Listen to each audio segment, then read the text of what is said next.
शिव महापुराणामध्ये सांगितले आहे की भगवान शिवाने केतकी पुष्पाला उद्देशून म्हणाले, हे दुष्टा, तू येथून निघून जा. मी तुला माझ्या पूजेतून वर्ज केले आहे. यापुढे मी तुझा कधीही स्वीकार करणार नाही. ते ऐकून केतकी पुष्पाला अतिशय वाईट वाटले आणि शिवचरणी मस्तक ठेवून ते क्षमा याचना करू लागले.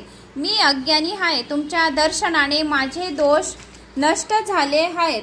काहीतरी कृपा करा अशी माझी विनवणी आहे. तर तेव्हा शिवजी म्हणाले, हे केतकी, मी तुला कधीही धारण करणार नाही. हे अगदी सत्य आहे. पण विष्णू आदी देव माझे भक्त आहेत, तर हे मात्र तुझा स्वीकार करतील एवढे सांगतो. म्हणून शिवजींनी केतकी पुष्पाला श्राप दिलेला आहे आणि शिवलिंगावर केतकी पुष्प चढवणे वर्जित आहे. तर हे तुम्ही स्वतः मी तुम्हाला ही लाईन वाचून दाखवली.